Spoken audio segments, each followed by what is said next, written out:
Hello everyone, I'm Justina Paris and I welcome you all to today's news discussion analysis. आज है 17 अगस्त and आज हम discuss करेंगे important articles from the Hindu and the Indian Express. तो आइए शुरू करते हैं। The first article of the day जो the Hindu and Indian Express के मेजर हेडलाइंस में है is with regard to the elections that are happening in the state. तो हमने जनरल इलेक्शंस तो देखा ही है, लोकसभा के इलेक्शंस देखे हैं, बट अभी इलेक्शंस होने वाले हैं in the states okay of a few, जैसे कि अगर हम देखें Jammu Kashmir, Haryana, okay we also have with regard to Maharashtra जहां पे ये इलेक्शंस होने वाले हैं। So we are going to see today with regard to state legislature, okay, and if you talk about this particular news, why it's important, because 10 साल के बाद यहाँ पे जम्मू कश्मीर में हम इलेक्शंस देखते हैं। So before I proceed, let's first understand some basics. Okay, हम basics देखेंगे with regard to state legislature. Now when you talk about state legislature, the article is 168 to article 212 of the Indian Constitution, जो बताता है the duration, organization, composition, powers, privileges of the state legislature. तो ये सब cover किया है हमारे constitution में इन आर्टिकल्स 168 से लेके 212. Now how do we relate this?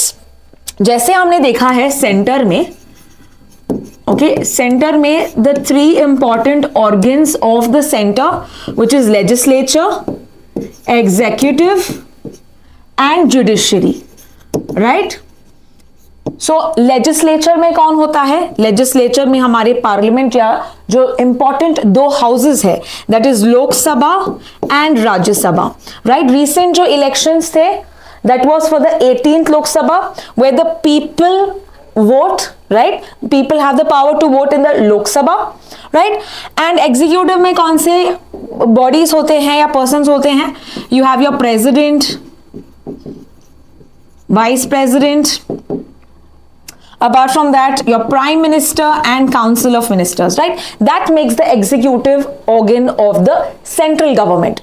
And judiciary we know is an integrated judiciary, है ना? तो supreme court, high court and the district courts and the lower level courts if you talk about, they are common judiciary और एक common integrated judiciary जो हम कहते हैं।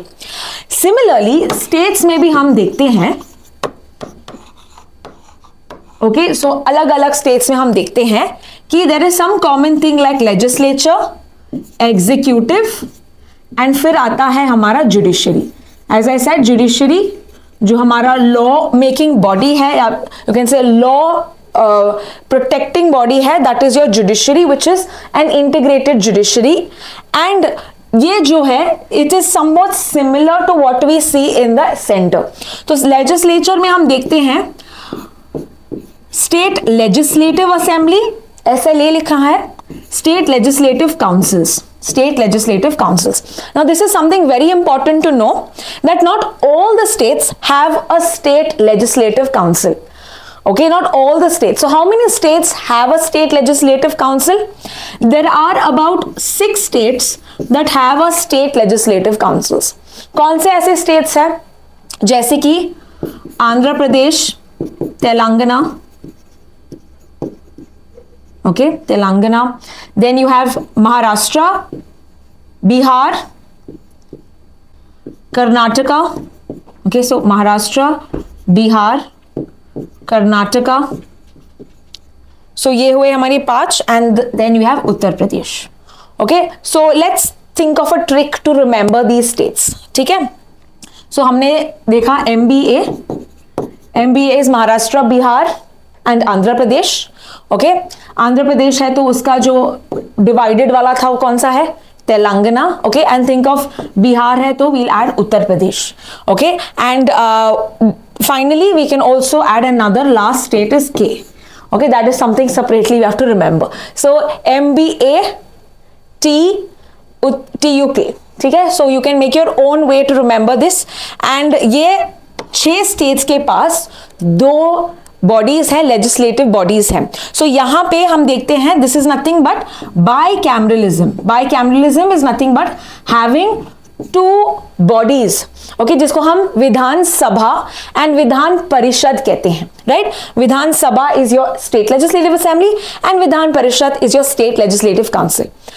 Now who has the power to make a state legislative council? क्या states के पास power होता है कि वो और एक बॉडी बना सकते हैं? जैसे हमने देखा हमारे राज्यसभा का दूसरा एक बॉडी होता है सेंटर में, यहां पे पावर होता है पार्लियामेंट के पास. Okay, so parliament has the power to create or abolish a state legislative council. So बहुत स्टेट्स यहां पे मांग उठा रहे हैं, जैसे ओडिशा मांग उठा रही है कि they want to have another council. Now if you talk about difference, अभी जो इलेक्शंस होने वाले हैं ये इलेक्शंस होते हैं स्टेट लेजिस्लेटिव असेंबलीज, यानी कि people are going to vote. There will be direct elections for the state legislative assemblies, right? So Jammu Kashmir, and in fact Jammu Kashmir also had a state legislative council, लेकिन 2019 में इसको abolish किया गया था because of the Jammu Kashmir Reorganization Act of 2019. So now J&K does not have a state legislative council anymore. Now talking about अभी, क्योंकि legislative assembly की हम बात कर रहे हैं, बिकॉज लेजिस्लेटिव असेंबली के इलेक्शंस होने वाले हैं कुछ स्टेट्स में, तो यहाँ पे what is the age criteria to be a member of the state legislative assembly? What is it? यहाँ पे इट इज 25 years. तो minimum you have to be a citizen of India and firstly 25 years of age के होने चाहिए. So 25 years and above you can be a member. For state legislative council it is mainly 30 years. Okay, the House of Elders जैसे कहते हैं, right? So 30 years. We also see with regard to कितने minimum members होते हैं. So minimum members अगर हम देखें it is 60 members. Okay, and maximum states में members हो सकते हैं 500. So this is the total number of people that can be part of the state legislative assemblies. Of course there are exceptions that जैसे कुछ small states, Sikkim, Nagaland, some states are very small, so they have less than the prescribed number. Apart from that state legislative assembly में हम देखते हैं 40 लोग minimum होने चाहिए and it can go up to 1/3 of the state legislative assembly, 1/3 of the state legislative assembly. So ये है, हमने देखा है the criteria. We talk as the state legislative assembly का जो टर्म होता है, okay, like in the Lok Sabha 5 साल, ओके, 5 ईयर का टर्म, 5 ईयर का गवर्नमेंट यहां पे चुना जाता है. एंड स्टेट लेजिस्लेटिव काउंसिल में it is a permanent body. So यहां पे the house does not dissolve altogether. यहां पे each member has a term of 6 years like we see in the Rajya Sabha, right? तो each member का term होता है 6 साल और हर 1/3 of the members vacate their seats every 2 years, similar what you see in the Rajya Sabha. Okay, so you see that अगर आपने centre के बारे में अच्छे से पढ़ा है, state legislative assemblies will be very very easy. Okay, coming back to this, हमने देखा है executive organ क्या होता है of the states. Okay, here you have the governor, right? You have the chief minister, you have the council of ministers. So this is the executive organ of the state. Now we are more focused, of course, with the state legislative assemblies because यहाँ पे elections होने वाले हैं in few states of India. And very importantly, after 10 years हम देखते हैं जम्मू कश्मीर में state elections होने वाले हैं. So now let's move to the next article since we have seen about this in much more detail. Now this is with regard to an editorial given in the Hindu. Indian Express में भी यहाँ पे cover किया गया है. So let me discuss what this article or editorial is all about. हमको पता है एक वायरस यहाँ पे फैला हुआ है in major states of Africa, major countries of Africa. Which is this virus? It is the monkeypox virus और mpox. Okay, ये disease क्या है समझते हैं. So mpox is also called as monkeypox. Now why is it called as monkeypox? Because in fact 1958 में इसको monkeys में पाया गया था. Okay, जो monkeys research के लिए यूज करते हैं उन monkeys में ये पाया गया था, इसीलिए इसका नाम पड़ा monkeypox. However, and also remember this is a zoonotic disease. Zoonotic का मतलब क्या होता है? Zoonotic diseases are those diseases that can pass from animal to humans.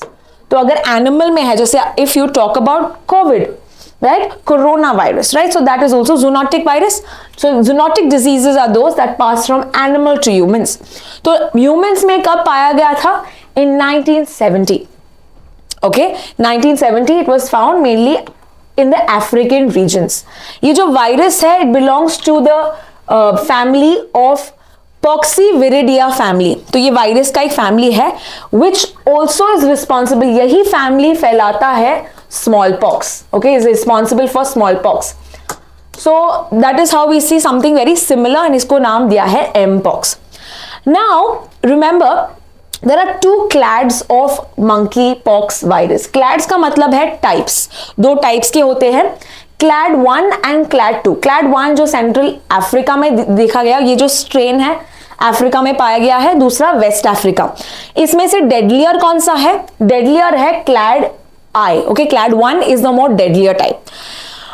Apart from this अगर हम देखें इसके सिम्टम्स क्या है, you find the symptoms fever, headache, muscle एक होने लगता है, बैक पेन होने लगता है, एनर्जी बहुत कम होती है, फटीग जैसा लगता है, and you also get some rashes. Okay, pox chicken जो पॉक्स जैसे आपको रैशेस दिखाई देते हैं, अबाउट 2 to 3 वीक्स तक ये होता है. Right, what is the mode of transmission that we see? The transmission is mostly from animal to humans, and it was seen कि पहले ये सिर्फ एनिमल्स से ह्यूमंस ट्रांसफर हो सकता है, but now that we have noticed human to human transmission is also possible, and that is why it is a cause of concern. So यहां पे हम देखते हैं दैट बिटवीन ह्यूमंस भी ये पॉसिबल हो सकता है, and it mainly spreads because of contact with body fluids और विद सेक्सुअल कॉन्टैक्ट. ठीक है, तो इसके वजह से ये स्प्रेड होता है. Now, a very important thing to know is that WHO ने या the World Health Organization ने ये एक मंकी पॉक्स को डिक्लेयर किया है as public health care emergency of international concern. Let me repeat it once again. World Health Organization has declared monkeypox as PHEIC, which is the full form is Public Healthcare Emergency of International Concern. So what do you mean by Public Health Emergency of International Concern? अगर कोई disease को ये status मिलता है, what does this mean? It means कि एक extraordinary event है जहां पे we require coordinated efforts of various countries. Right? Apart from that, हम unlock कर सकते हैं fund for the treatment, for the creating of vaccines for that particular disease. Further हम देखते हैं ये जो disease है ये international spread होता दिख रहा है. So whenever there is a disease that is spreading among countries, and when WHO declares it as PHEIC, यहाँ पे हम क्या करते हैं, ज्यादा फंडिंग देते हैं उस डिजीज को टैकल करने के लिए. We also seek international collaboration in this regard. तो बहुत सारी डिजीजेस को PHEIC डिक्लेयर भी किया गया था, इबोला, कोविड. राइट, सो ये क्यों इंपॉर्टेंट है? बिकॉज PHEIC जो है it has been declared, monkeypox has been declared as this for the second time in the 2 years. मतलब पहले भी किया गया है इसको डिक्लेयर 2022 में. Right? Now coming back to this, why is it declared as a PHEIC? Now we have seen that ठीक है फैल रहा है, but कहाँ पे फैला है?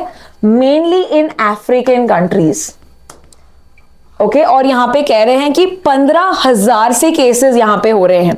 Okay, Rwanda, Uganda, Kenya, all of these places have actually got these cases of the vaccine of the virus.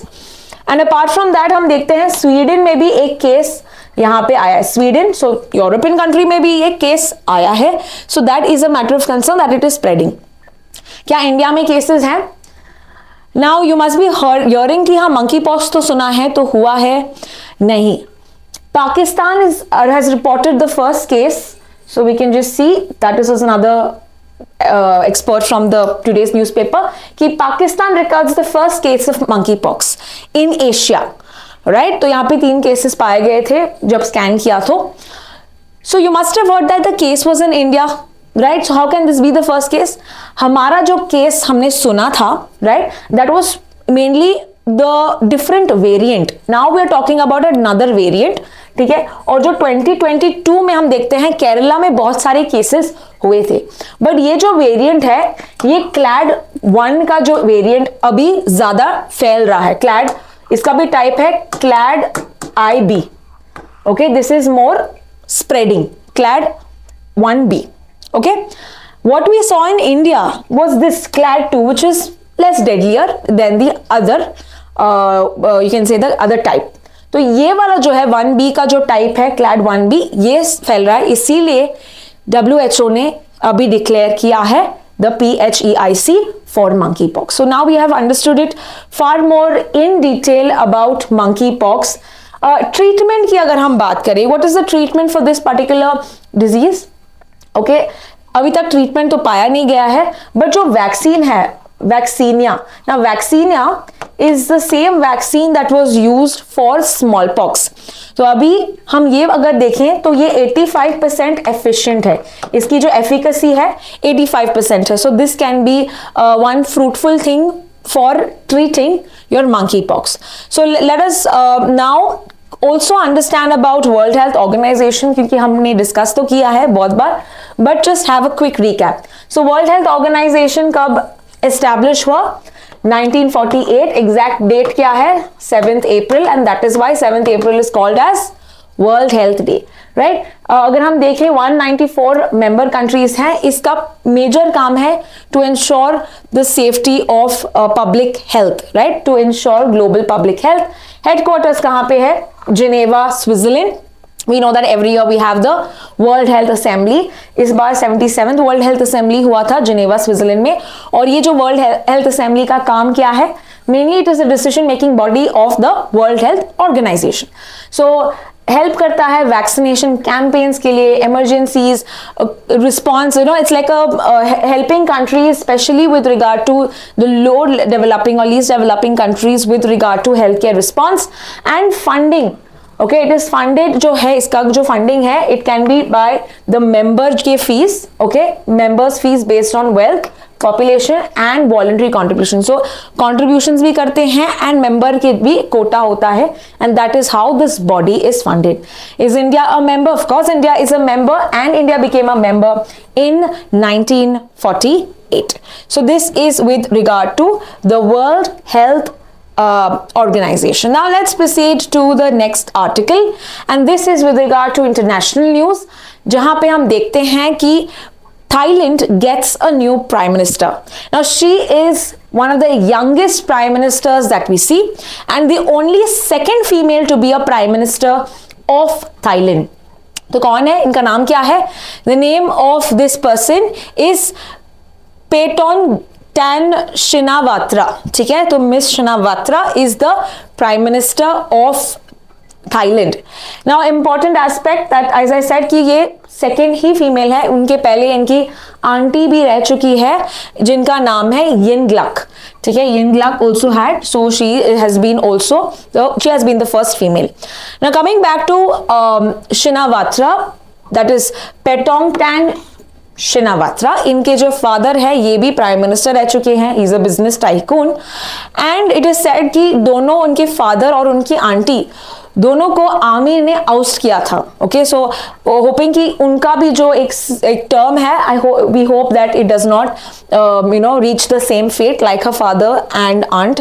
Apart from that, अगर हम देखिए हमारे लिए एग्जाम पॉइंट ऑफ व्यू से क्या इंपॉर्टेंट है, of course who is the new prime minister. Apart from that, अगर हम देखें थाईलैंड इंडिया के रिलेशंस काफी अच्छे हैं. And what are the neighbouring countries of Thailand? यहाँ पे हम देखते हैं कि Myanmar, Laos, Cambodia, right? These are the neighboring countries. Of course, Malaysia is also a neighboring country of Thailand. इनका जो capital है, it is in Bangkok, and we see that India-Thailand relations have improved in the recent years, of course, and हम military organizations भी करते हैं. Example एक recently था Maitri. Right, exercise Maitri. So remember, when we are doing these, try to relate all of these information when you are studying. Okay, then let's proceed to the next article. Now this is again a very important news for India, right? It's an achievement for India because हमने एक successful rocket launch किया है. Let's understand a whole about this. Of course we've seen this in the previous times, लेकिन अभी ये launch किया गया था August Friday को launch किया था, कल ही launch किया था, इसीलिए हम इसके बारे में एक बार revise भी करते हैं. So what is this satellite that was launched? इस satellite का नाम है EOS-08. This is the Earth Observation Satellite 08, and this was gone into the orbit, जो low Earth orbit था, okay, around 475 kilometers from above the Earth. अगर हम देखें किसने इसको लॉन्च किया है, what is the name of the launch vehicle? Launch vehicle का नाम है Small Satellite Launch Vehicle, SSLV-D3. Alright, this is in fact the third development flight of this small satellite launch vehicle. इनके पहले 2022 में, अगस्त के 2022 में इन्होंने 2 satellites, लेकिन इसका failure था, that is E02 as well as Azadi Sat. That was the satellites that were launched. It was not a success. Then we see the other 3 satellites were launched last year and it was a success. अभी का जो है, it is the third launch of this small satellite launch vehicle. Now firstly let us understand about the Earth observation satellite and then we will see more about the small satellite because ये आपके science and technology के sector में बहुत ही important है. So coming to this, what is the main objective of the Earth observation satellite 8? जब भी Earth observation है, remember it means it's a remote sensing satellite भी कहते हैं इसको. Okay, so in short, what is it doing? It is observing the Earth, okay, outside the Earth, right? जो tackle कर रहा है, information ले रहा है, observe करता है, monitor करता है, various things being outside the Earth helps us to get important data. So if I put it in simpler terms, what will this satellite do? Disaster monitoring करने के लिए, we have environment monitoring करने के लिए, cryosphere, यानी कि we also have very cold regions which are the Himalaya, right? तो Himalayan cryosphere को monitor करने के लिए, all of these are the important aspects of the satellite. Okay, further हम देखें, it is showing our capability to develop a micro satellite, right? We also have a lot of payload instruments. Payload का मतलब है ऐसे sensors या जो important काम करते हैं, like we have some cameras that are there, detectors that are there, radars that are there, right? So these are the various systems, payloads that is used in the Earth observation satellite जो अलग अलग काम करते हैं. So यहाँ पे कुछ payloads के mention भी किया गया है, like for example this is it, the SIC UV dosimeter है, global navigation satellite system reflectometer है. तो ये अलग अलग काम करते हैं to detect, to monitor, camera के टू इमेजरी निकालने के लिए, ये सब ये मदद करते हैं. You need not know it in much detail. You can just remember कि what exactly and when, where was it launched. The launch was in Satish Dhawan, that is in Sriharikota, right? Andhra Pradesh में है. So questions कैसे आ सकते हैं, जैसे हमने कहा Earth observation satellite के बारे में बेसिक फीचर्स आपको पता होना चाहिए. सैटेलाइट लॉन्च व्हीकल के बारे में आपको बेसिक चीजें पता होनी चाहिए. Alright, now coming back to small satellite launch vehicle, तो इनका जो यूज है, okay, why don't we use PSLV और GSLV for this? Why specifically we are talking about SSLV? SSLV has a major objective या उनका major capability है कि ये छोटे सैटेलाइट्स को लॉन्च कर सके, जैसे कि mini, micro, nano satellites, okay, which are of the range of 10 to 500 kgs. Okay, now coming back to this, mini का मतलब है कि it can launch anywhere between 100 to 500 kgs. Okay, whenever you talk about a mini satellite, it has, इनका जो wait है 100 से लेके 500 kg तक है. Micro satellites are those that have 10 to 100 kgs. Okay, nano satellites are those that have up to 1 to 10 kgs. Okay, और अगर मैं pico satellites की बात करूं, those have less than 1 kg. Okay, less than 1 kg. So ये हमने देखा है how the satellites are also differentiated based on the weight, based on the weight. So whenever we want to only have small satellites, because अगर आपको पता है PSLV और GSLV, right? PSLV में the payload या उनकी जो capacity है to give to the space is about 2000 kgs तक वो दे सकती है, तो यानी कि for big satellites it's very helpful. GSLV can take about 5000 kgs in space, तो इतना भारी, इसीलिए it's called the fat boy और द बाहुबली, राइट? तो ये बड़े बड़े सैटेलाइट्स के लिए important, but if you have only small satellites, अगर कोई प्राइवेट ऑर्गेनाइजेशन अपना कुछ स्मॉल सैटेलाइट भेजना चाहता है तो ये तो इतना बड़ा यूज नहीं करेंगे हम. That is what we're going to use as a small satellite launch vehicle. All right, so that is why it is one such remarkable thing for India that now we will have more collaboration from the private sector. We can give more services. तो हमारा new India NSIL, New Space India Limited, right? This is the commercial arm of the ISRO. This is of the opinion कि अभी हमारा जो piggyback rides होगा for the private sector, this will be made possible. Services ज़्यादा दे पाएंगे, and again we're going to contribute to the economy. Now coming back to small satellite launch vehicle, कितने stages हैं यहाँ पे? There are 3 stages that are there. Now all the 3 stages are solid fuel. Okay, all 3 stages are solid fuel. Now you are going to tell me what are the stages for PSLV and GSLV. SSLV के 3 stage solid है. There is also terminal stage. Okay, terminal stage very small उसका use, but very important use. ये small stage liquid का है. It has the velocity trimming module कहते हैं इसको. Okay, now what is this exactly? It's very easy to understand कि to get the satellite on its desired orbit, okay, इसको हम trim कर सकते हैं, एडजस्ट कर सकते हैं. That is what is the use of. Finally terminal stage में हम ये फ्यूल या लिक्विड का इस्तेमाल करते हैं, लिक्विड स्टेज का इस्तेमाल करते हैं. बट SSLV में remember there are 3 stages of solid and 1 terminal stage for liquid. Benefits we can see, low cost है, छोटा है सैटेलाइट, 10 to 500 kgs का सैटेलाइट हम ये दे सकते हैं.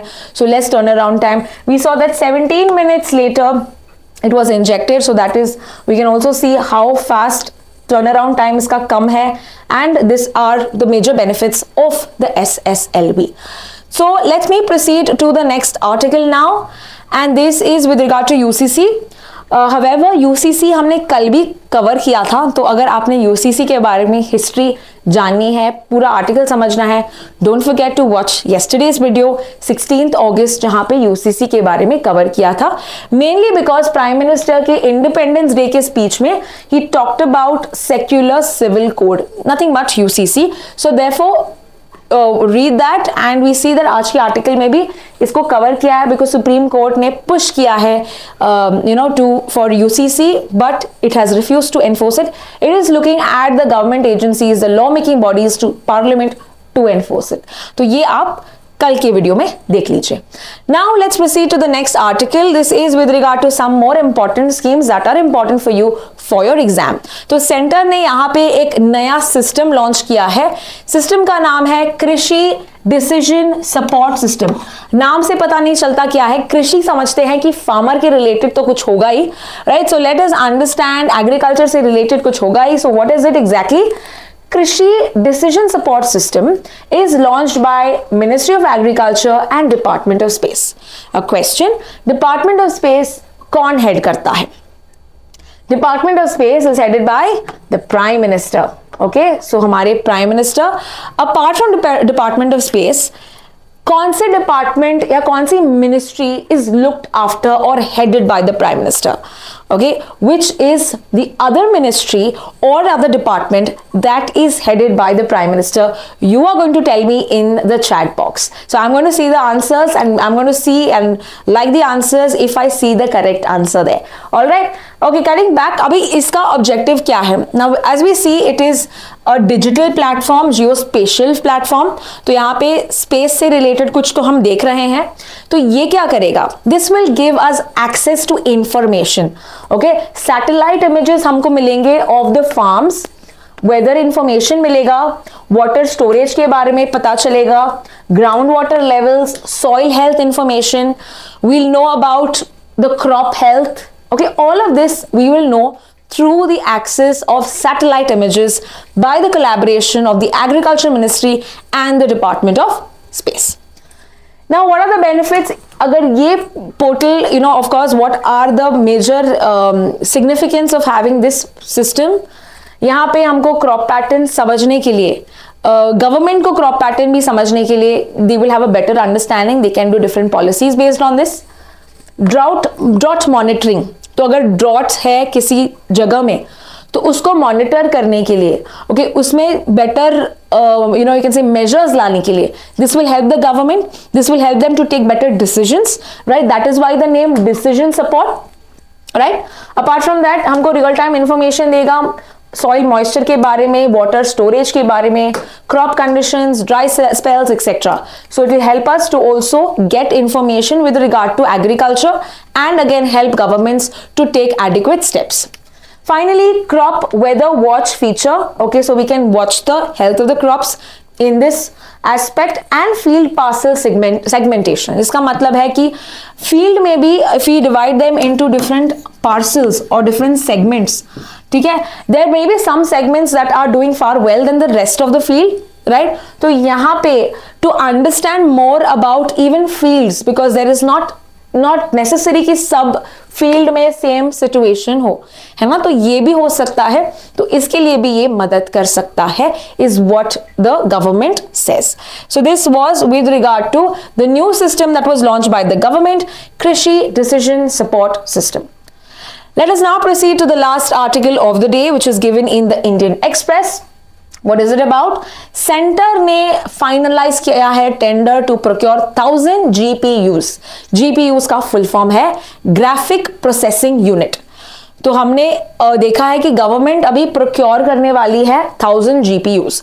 Now what is a GPU? What is a graphic processing unit? Graphic processing unit का काम है mainly to accelerate the artificial intelligence, machine learning के टास्क में इसको मदद करता है, to process, to compute, okay, to compute. These are the major, you can say, functions. Normal computers में it's not possible to work with AI, right? You require, अगर data ज़्यादा data render करना है, ग्राफिक्स को render करना है, you require advanced systems, right? For that you require good infrastructure, and for that of course basic thing is you require good processing units.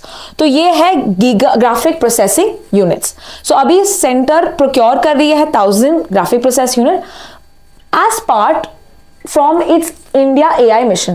तो इस mission के अंदर ये मेनली 1000 GPUs को प्रोक्योर करेगी. Now the question is, what exactly is India AI mission? तो जैसे हमने ग्लोबल पार्टनरशिप ऑन AI काफी पहले देखा था, okay, this is we hosted this 2023 में, and we saw that हमारे जो प्राइम मिनिस्टर है इन्होंने बताया है that we are mainly going to give a push to the artificial intelligence, and उसी के लाइंस पे, उसी के उसी को you can say sort of to get it in life, we had the mission that was launched called as India AI mission. मार्च में ही ये हमने लॉन्च किया था.